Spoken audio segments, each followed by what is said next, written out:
Magandang araw mga kaibigan.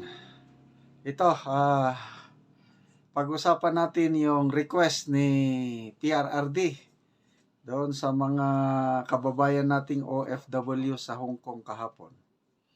Nung binabanggit niya yung ICC warrant of arrest, sabi niya, handa akong magpakulong.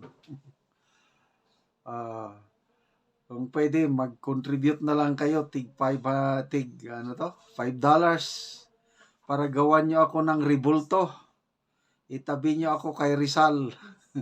Si Rizal nakahawak ng libro, ako nakahawak ng ito, wala pang isang araw. Meron na. Yan o. Post ito ni Mr. Real Talker 26 minutes ago. Ayan na, tatay. Yung request mo, itabi ka kay Rizal. Si Rizal, dala libro, ikaw dala baril. Kitang-kita, 45 mo. Ang galing naman ng gumawa nito. Ano naman kaya ang reaction nito ng taga-kabilang bakod? Sigurado may magre-react niyan, magre-reklamo na sabi nila, you are disrespecting the memory of Rizal. Ano na naman? Sino ba? Ano ba? Mga Padre Damaso. Baka magre-reklamo yan. Grabe. Ang ganda ng pagkagawa. Katabi sila. Magbasa tayo sa mga comments. Okay. People who reacted. 4,500 people who reacted. 2,100 tumatawa. Anong klaseng tawa ito? Yung tawa talaga na natutuwa? 1,100 ang nag-like. 1,100 ang nag-heart. Nakakatuwa naman talaga.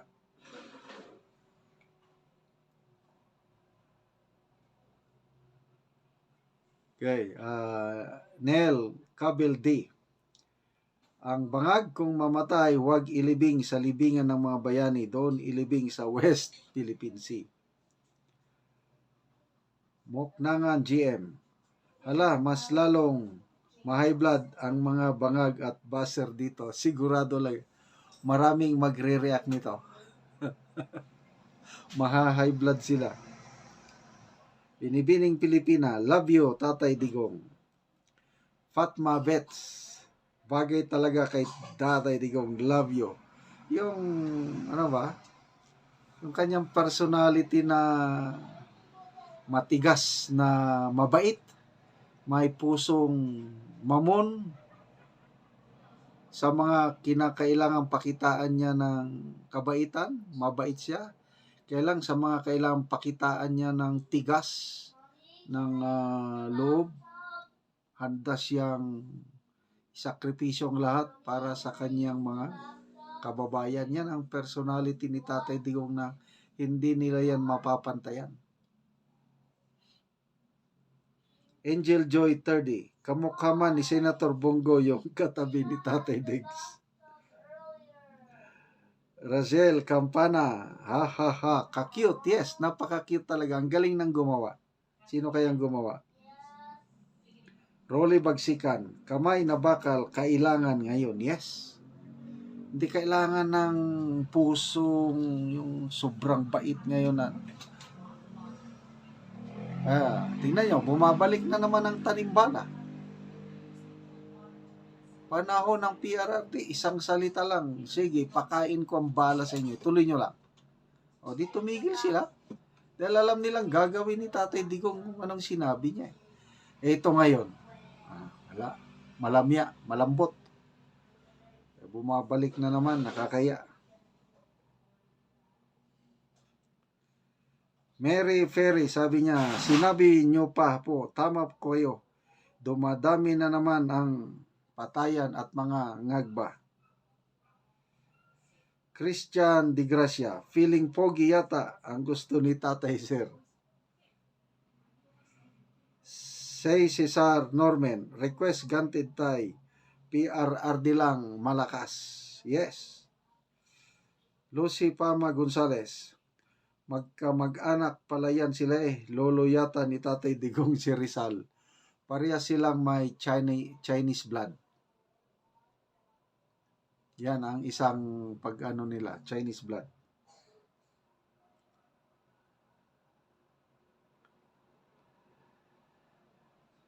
Oh, puros galing. Oh, yan. Anyway, pagdasal po natin mga kaibigan. Uuwi si PRRD bukas ng hapon. Despite yung akusasyon na tumakas siya dahil takot siya sa ICC warrant of arrest. Wala. Pananakot lang yan. Akala nila matatakot nilang Tatay Digong natin. Babalik na siya bukas ng hapon na iya 3, Cathay Pacific. So tignan natin anong gagawin ng report ng Manila Times. 7,000 policemen daw ang ikakalat sa buong bansa para siguraduhin maaresto si Tatay Digong. So nasaan yung warrant of arrest? Wala naman. Yung listahan ngayon na galing sa ICC, yung 69 katao na mayroong kaso sa ICC, may warrant of arrest o convicted na. Wala mang Rodrigo Roa Duterte doon. So saan yung sinasabi nilang warrant of arrest? Interpol. Sabi nila, nandyan na ang red notice ng Interpol. Wala man din. Check up ni Attorney Harry Roque, wala man din. Oh, yan. Matapang si Tatay Digong. Sige, arestuhin nyo bukas. Kaya maging vigilant po tayo. Magmanman tayo bukas. At wag nating pababayaan. Ang isa pang posibilidad, baka, sabi ni Attorney Roque, may warrant of arrest si PRRD related naman sa kasong isinampa ni General Torre sa kanya, yung inciting to sedition. So, tignan natin. Huwag tayong pakumpiyansa. Pagdasal natin, suportahan natin si Tatay Digong at saka si BP Inday Sara. Vote straight, PDP laban sa Mayo 2025. Okay. Salamat po mga kaibigan sa inyong palaging panonood sa ating channel. Nakakatulong po kayo ng malaki sa Tribong Talandig dahil namimigay tayo ng yero at pako sa Talandig para ma-repair nila ang kanilang sira-sira bahay. Panoorin nyo ang video na ito. Kabalikat kayo sa pagtulong sa tribo. Maraming salamat sa inyong suporta. Mao na ni ang ikaduha nga balay din sa Sitio Garden sakop sa Tikalaan, Bukidnon. So karon ang ilang hero makita gid nga bulsot na gid kaayo og nangagisi na og ayo ko ni ining balaya. Ayo! Nay tao dire. Oo. Dayon me. Oh, mo na gid ni kaluag sa bangag sa ilang hero. So luag na gid kaayo. So ang ulan kusog na gyud ni kung mag-ulan. Mauna gyud na kaluag sa nabulsot sa ilang hero. O tanawa mga bulsot na gyud. O luod gyud sila. O mauna gyud ni ang makita sa ilang balay. O bulsot-bulsot na gyud. O luoy gyud kaayo sila ani kung mag-ulan. Puso-puson. Karon ante nga nakita naman gyud ang inyong balay nga bulsot naman gyud og mga luag na gyud kayo ang bulsot. So nakita naman gyud ante. So kuan mag-prepare na mo og mga kahoy. Kay naa nami stock nga yero, plinsin pako para sa itabang sa inyo nga ang inyong balay mga bulsot na og luag na gyud kayo ang bulsot sa inyong balay. So matagaan gyud mo og yero. So karon ante, unsa man ang imong istorya nga tagaan naman gid kay gero? Salamat sa Ginoo. Oo. Og sa nagbidyo. Oo. Kay tanawa ng buslot dako kaayo. Oo. Ay pa kay nay. Hinabang. Oo. So, Salamat kaayo. oo, nga matabangan na gyud mo. Oo. Pila na din ni katuig ante? 12 ka tuig na. 12 na katuig, so dugay-dugay na gyud. Man Oo.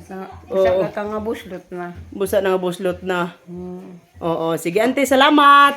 Salamat sad. Oo.